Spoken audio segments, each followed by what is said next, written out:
जी जैन सभापति नगर परिषद, श्रीमती प्रभाजी सिंघवी पूर्व सभापति नगर परिषद, श्री मदन जी चोपड़ा, श्री पारसमल जी भंडारी, श्री महेश जी चौहान, मेरे अभिनंदन प्रोग्राम में हार्दिक स्वागत करता हूं और अभिनंदन करता हूं।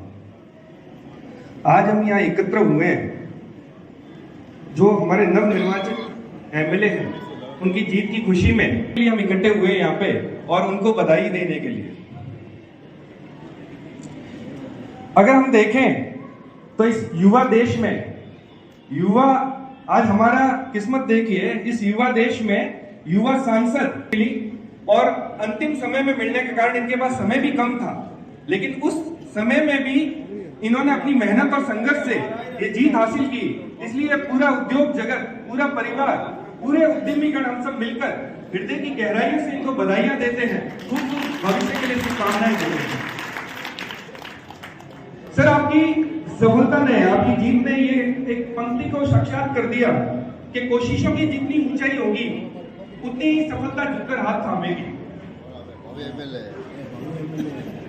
सर, बधाइयां तो हर व्यक्ति देना चाहता है, हर व्यक्ति आपके पास आना चाहता है, जुड़ना चाहता है, आपकी गति तेज हो जाती है, लेकिन इस जनता ने और इन उद्यमियों ने मिलकर तो सारे इंजन ही आपके लगा दिए हैं।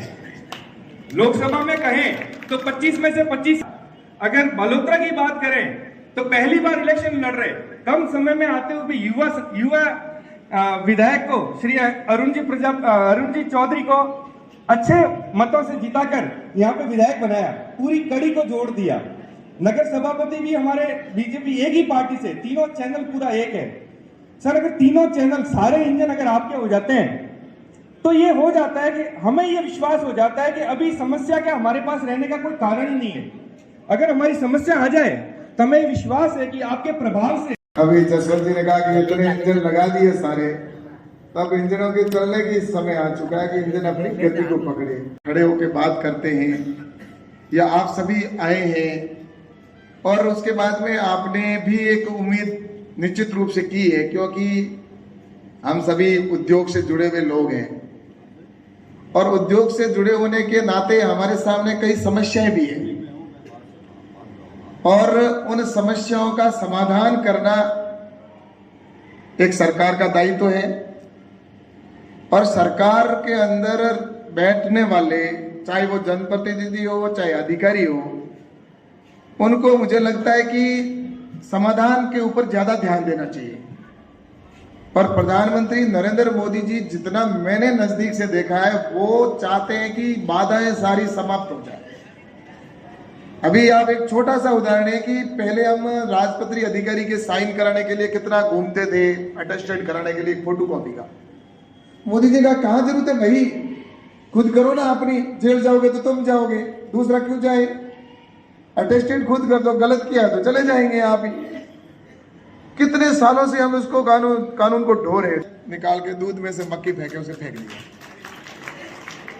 ऐसे कितने कानून थे, लगभग माफ करना। अभी रजिस्ट्रेशन का आप वहां पर वीको के अंदर जमीन लेके वहां पर कुछ करें, तो ये एक मुझे लगता है इसके ऊपर कभी सोचना चाहिए, बैठकर मंथन करना चाहिए, आपस में चर्चा करनी चाहिए, क्या हम इस रिफाइनरी का लाभ ले सकते हैं। वरना तो ठीक है, अपने युवाओं को भेजते जाएंगे बाहर, वो अपना बिजनेस करेंगे, फिर वहीं के रह के हो जाएंगे, एक पीढ़ी उसकी जाएगी, दूसरी पीढ़ी, तीसरी पीढ़ी में, चौथी पांचवी पीढ़ी में आपको भी, आप और हम सबको बालोतरा को भूल जाएंगे। ये परिस्थितियां भी होती है, हम सब जानते हैं। जो लोग आज से कई अगर आसाम और वहां जाके आज से 100 साल पहले बस गए, वो वापस थोड़ी आते हैं। तो यही होगा, बालोतरा से जो आपका बेटा गया वो वहीं पे रहने वाला, पोता भी, पड़पोता सब वही रहेंगे। लेकिन अपने यहाँ पर जमीन भी है, अपने यहाँ पर संभावनाएं भी है, अपने यहाँ पर एक स्कोप भी है।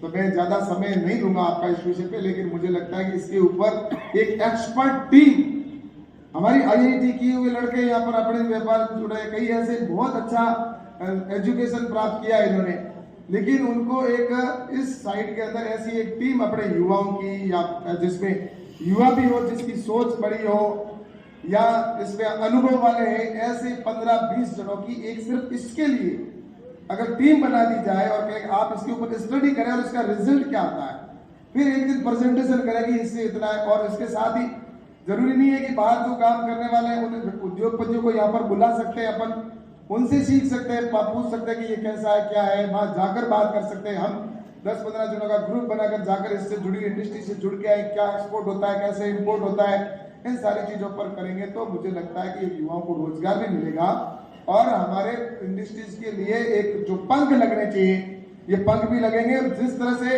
एक गलती से बंगाल के अंदर देखा होगा आपने, पश्चिम बंगाल के अंदर एक सिर्फ नैनो जो टाटा वाले का था उसका प्रोजेक्ट जिस तरह से विरोध किया और उसके बाद वहां के व्यापारियों ने जिस तरह से वहां के लोगों ने अन्य प्रोजेक्ट जो व्यापारी थे उनका बड़ी बड़ी इंडस्ट्रीज का विरोध करके और उनको भगाया, उसका ये परिणाम रहा कि आज वहां कोई जाना पसंद नहीं करता, बंगाल के अंदर कोई बिजनेस करना पसंद नहीं करता।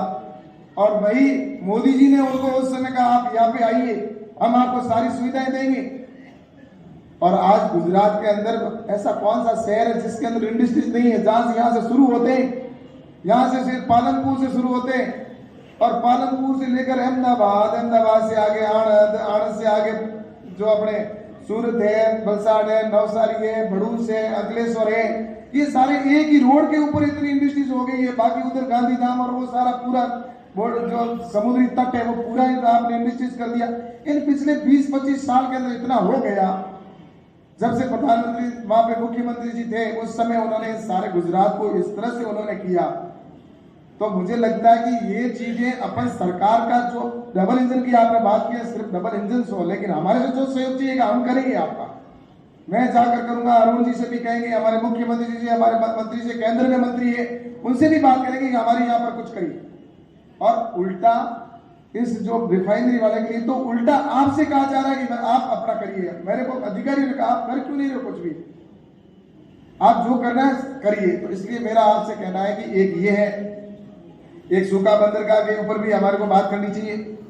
सूखा बंदरगाह अगर वहां से आ जाता है, ये जो पूरा रण पड़ा, रण के अंदर से अगर नहर बनाकर उसमें से और इस तरह से अगर ये बाकासर और यहाँ पे अगर मैंने बात की है, इसको सूखा बंदरगाह अगर बन जाता है तो हमारा सारा वहां से जहाज वगैरह सारे यहाँ तक आ जाएंगे, यहाँ पे पोर्ट बन जाएगा। इसको किस तरह से डेवलप किया जा सकता है और पूरा दिल्ली है, दिल्ली का पूरा माल यहाँ आएगा, उसके बाद में आपके जम्मू कश्मीर है, हिमाचल का, पंजाब का, राजस्थान, ये सारे इधर से गुजरात का भी आधा पार्ट इधर आ सकता है। तो यहाँ पे सारा अगर कर दें तो इसके लिए मैं उसमें भी लगा हुआ हूँ कि किसी प्रकार से इसका भी काम हो। तो मैं तो आपसे यही कहना चाहता हूँ कि हमारे एक तो आप अपनी टीम को इसके ऊपर रिसर्च करने के लिए कि हम इस रिफाइनरी में से कुछ क्या कर सकते हैं, कितने बाई प्रोडक्ट बन सकते हैं, क्या हमें इसमें प्रॉफिट है और कहाँ इसका एक्सपोर्ट होता है, कहाँ हम इसकी मार्केटिंग कर सकते हैं। इसके लिए अगर आप करते हैं तो मुझे लगता है कि एक बहुत बड़ा भविष्य की पीढ़ी के लिए आप काम कर लेंगे। हमेशा याद करेगी कि हमारे पिताजी ने, हमारे दादाजी ने उस समय ये काम शुरू किया था और आज वो इतना बड़ा विशाल वटवृक्ष हो गया। कोई असंभव कुछ भी नहीं है। कभी यहाँ पर अंग्रेज की तरह से लकड़ी कपड़े के ऊपर हम छापा मारते थे, कहा यहाँ इंडस्ट्रीज थी कपड़े की, लेकिन किसी एक व्यक्ति ने शुरुआत कर दी है। तावड़िया के अंदर है भंवर जी के, भंवर जी तो बहुत थी, चलो तो सिर्फ ठप्पा लगाकर तावड़िया माता जी को कलर करता और एक व्यक्ति ने, किसी ने शुरुआत की यहाँ पर और उस एक से आज कितनी अनेक हो गई। यहाँ पर आज इंडस्ट्रीज का बड़ा हब बन गया। बालोतरा अपनी एक छाप छोड़ता है, अलग पहचान कोबलिन के अंदर बना दी है। रामेश्वर जी देखो उन्होंने कितने परिवार पलटने लगे, नहीं तो अपने में से 90% व्यापारी जो बड़े बड़े बैठे सब दौड़िया बैठा, दुकान लगे उड़ा बैठा, आपके दादा पड़दादा हाची कुड़ी दुकान नहीं बात हमारा दादा पड़दादा लाता, हमारे हेड है उधर पे हमें हेड है। तो वहां छोटे से शुरुआत करके यहाँ आए, तो ये भी अपन असंभव कुछ नहीं है। अपने एक बेटे को, किसी को उसके अंदर थोड़ा सा छोटा सा शुरुआत करिए ताकि भविष्य के अंदर हम भी किंग साहब की तरह आपको भी कोई याद करेगा कि ये किस तरह से यहाँ शुरुआत हुई थी। हम आपको याद करेंगे। अब मेरे तो देखो है नहीं, आप आशीर्वाद है आपको, लेकिन मेरा इतना ही कहना है कि हम सब इंडस्ट्री से जुड़े हुए एक दूसरे का सहयोग करके, मेरे से तो मैं आपसे कहना चाहता हूँ कि अभी सरकार आई है, कौन गण को मदद अपनी आए, मैं तो बहुत पहला परेशान हूँ। और अरुण भाई अब अपने मोदी जी का है ना कि वो तो 4 घंटे 6 घंटा कहते हैं, अपने को सोना नहीं है। हमारा राजनीति इसको कहने लग गए कि छोरा वही कैलाश जीवों की रात में भूत जो फिरते रहे। नहीं अरुण भी ठीक है। तो मेरा ये कहना है कि अपन सब मिले, अपनी जो समस्या है उनके ऊपर मैं बातचीत करूंगा, लेकिन इसके ऊपर भी अपन कुछ करें। ऐसा लघु उद्योग मंडल के द्वारा लघु उद्योग भारती सब मिलकर अगर हम करेंगे तो कोई अच्छा मंथन करेंगे तो जरूर निकलेगा, इसमें कोई दो राय। जब बैठेंगे तो कुछ अच्छा विचार ही निकलेगा। अगर कंपनी का रजिस्ट्रेशन कराना है तो 17 स्टेप पे लाके छोड़ दिया, 3 स्टेप के अंदर इनका करना तुरंत, और टाइम पीरियड कर दिया कि इस टाइम के अंदर तो रजिस्ट्रेशन हो जाना चाहिए। क्यों? कोई भूमे है पीछे। तो ये प्रधानमंत्री मोदी जी का बस इतनी उनके अंदर एक है कि करने की कि बस सोने के लिए भी वो मुझे लगता है कि कब सोते हैं, कहते हैं कि 6 घंटा सोते हैं, लेकिन 1-2 बजे तो कई बार फोन आए और 4 बजे उठ ही जाते हैं, तो फिर क्या सुन होगा उनका। जसवंत जी ने बताया जो आवश्यकता है उसके नहीं होने से एफआरटी टीम नहीं लगती है। एक मात्र एक फ्यूज उड़ता है, 80 रुपए का एक फ्यूज के लिए 6-6 घंटे लाइट कटौती करनी पड़ती है। उद्योग को बहुत भारी नुकसान होता है इससे, और उद्योग 1% भी झिझक नहीं है आपके यहाँ पे। उद्योग आपके सबसे कमाऊ कंज्यूमर है, सबसे ज्यादा रेवेन्यू देने वाला उद्योग है।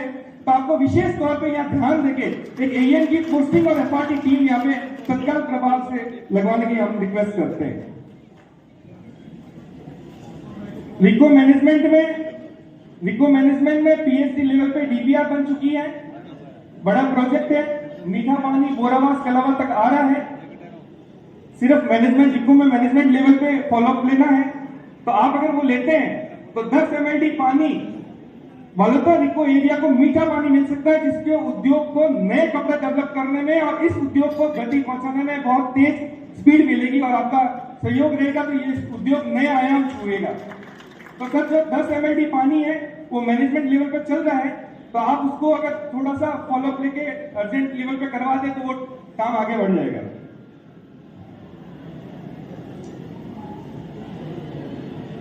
सर जी यहाँ कलेक्टर जिला खुल गया है, बालोतरा जिला बन चुका है, कलेक्ट्रेट भी ओपन हो चुका है। जीएमडीआईसी का विभाग अभी यहाँ आया नहीं है, वो बाड़मेर में है, और एक कुछ समस्या उससे आ भी रही है।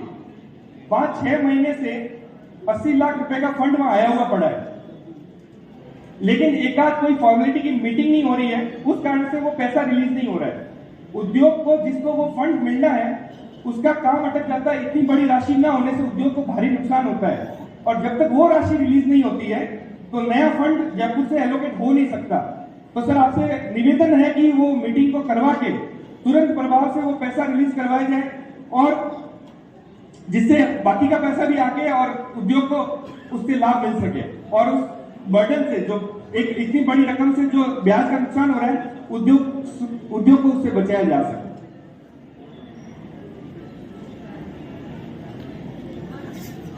सर उद्योग लगाने के लिए CM interest scheme, chief minister ब्याज योजना बहुत अच्छी योजना है, लेकिन उसको सही ढंग से सही प्रभाव से लागू करने की जरूरत है, ताकि ब्याज में सब्सिडी मिलने पर जो कैपिटल का बहुत बड़ा इन्वेस्टमेंट होता है उसमें उद्यमी को सहायता मिल सके, और वो ब्याज का छूट मिल जाने से सिर्फ उसको प्रोडक्शन पे ही मेहनत करनी पड़ती है, ब्याज का भार नहीं झेलना पड़ता है। तो वो स्कीम थोड़ा सा रिव्यू करेंगे तो प्रॉपर तरीके से लागू हो जाए तो इंडस्ट्री को बहुत बड़े बेनिफिट मिलेंगे, और हमारे युवा साथी जो सपने देख रहे हैं उन सपनों को पंख लगेंगे और युवा साथी नई उड़ान भर सकेंगे।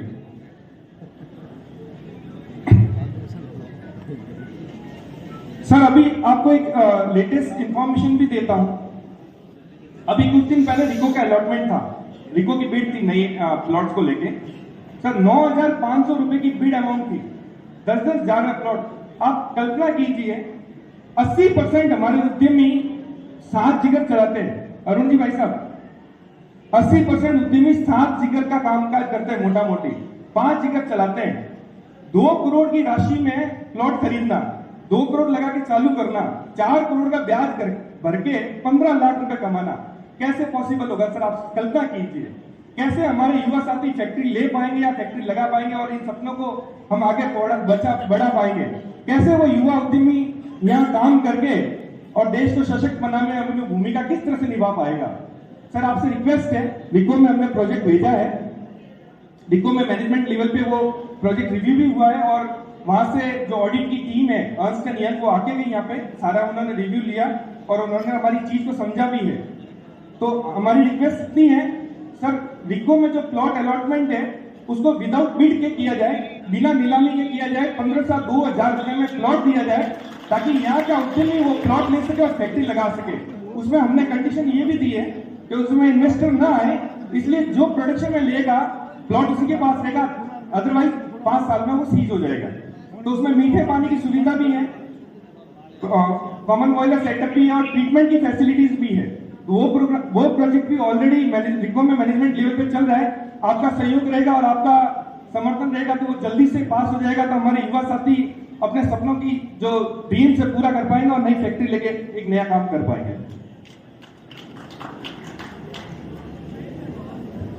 केंद्रीय मंत्री हमारे बीच में आ चुके हैं। छोटी छोटी समस्या है, हालांकि एक बात बता देता हूं, मैं कैलाश जी से बहुत ज्यादा तो नहीं मिला, लेकिन 1-2 बार गया तो मुझे एहसास हुआ कि इनके पास कोई बात करते ही, इनको समस्या समझ में आते ही हाथों हाथ मंत्री या जो ऑफिसर है हाथ देती, हमारे सुखों की गारंटी इनके पास है, हमारी समस्याएं खत्म करना इनकी जवाबदारी है।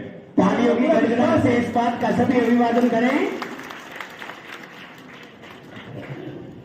कैलाश जी भाई साहब, एक सीजीडब्ल्यू का मुद्दा है जो 5 साल से घिसा आ रहा है। छोटी सी समस्या, आपने भी हर बार जितनी बार हम लोग आए आपने इमीडिएटली विभाग में फोन किया, मंत्रियों तक को फोन किया, काम किया।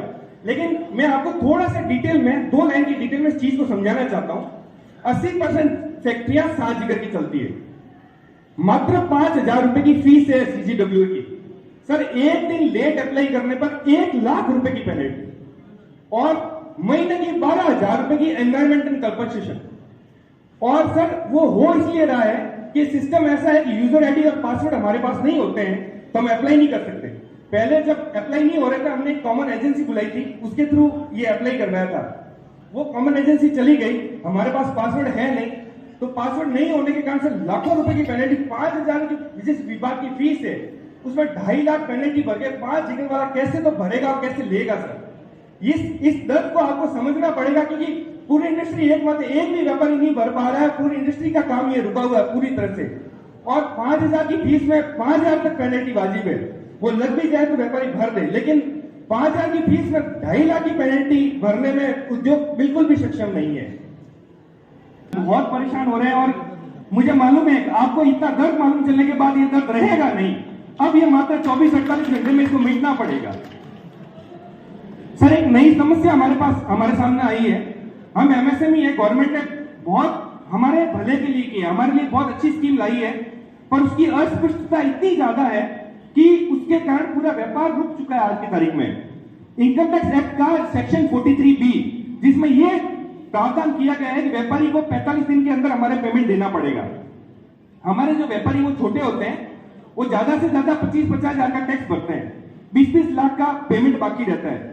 तो उनके ऊपर इस नियम के अंतर्गत 20 लाख का अगर पैसा बाकी है 45 दिन के बाद में, तो 20 लाख का अमाउंट उनके खाते में जुड़ जाएगा और 20 लाख के ऊपर टैक्स, इनकम टैक्स देना पड़ेगा। सर, वो सक्षम ही नहीं, वो इतना डर चुका है कि व्यापारी रोक दे, मुझे व्यापार अभी नहीं करना, मेरे पास पैसा नहीं है। तो सर, इस तरह से व्यापार की गति अगर रुक जाएगी, अर्थ का तंत्र ही रुक जाएगा, तो हम सब तो जाम हो जाएंगे। तो इसमें स्पष्टता भी जरूरी है। हमने आईटीओ से वगैरह भी, इनकम टैक्स डिपार्टमेंट में भी कांटेक्ट किया, लेकिन कोई भी क्लैरिटी नहीं है, सब रूमर्स में ही काम चल रहा है। तो इसमें तत्काल प्रभाव से क्लैरिटी चाहिए, नहीं तो व्यापार की बहुत बुरा चक्का पूरा जाम हो चुका है इसकी वजह से। सर, एक आईपीडीएस स्कीम है, ये जैसे हम कहते हैं कि कृषि आधारित देश है, 50% रोजगार कृषि से आता है और 50% परिवार कृषि पे चलते हैं भारत देश में। सर, उसके बाद अगर सबसे बड़ा सेगमेंट है तो वो टेक्सटाइल है, हाईएस्ट एम्प्लॉयमेंट टेक्सटाइल जनरेट करता है, और टेक्सटाइल को प्रमोट करने के लिए आईपीडीएस स्कीम लागू होती है। सर, काफी समय से टेक्सटाइल की आईपीडीएस स्कीम बंद पड़ी है, इसको चालू करना है ताकि नई फैक्ट्रियां जो भी लगाना चाहता है, नई मशीन जो लेना चाहता है, उसमें सरकार का अनुदान मिलता है, सरकार का सहयोग मिलता है, तो जो हिम्मत मिलती है नई फैक्ट्री लगाई जा सकती है। तो आईपीडीएस स्कीम बहुत ज्यादा जरूरत में है। सर, एक स्टेट का मुद्दा है सर, 1 महीने में जैसे सोलर प्रोजेक्ट लगे हुए हैं, सोलर में जैसे 1 महीने में 50,000 यूनिट जनरेट की। अब दीपावली का महीना होता है, हमारे यहाँ फैक्ट्री बंद रहती है, होली का महीना होता है, फैक्ट्री बंद रहती है।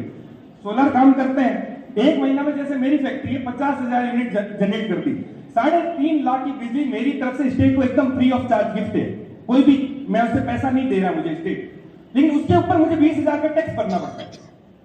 पॉइंट 4, अब मैं 3.5 लाख की बिजली एकदम फ्री में दे रहा हूं, वो 20,000 का टैक्स अगर आप मेरे पे लगाओगे तो मेरे को यही करना पड़ेगा, बिजली बंद करते मत बनाओ।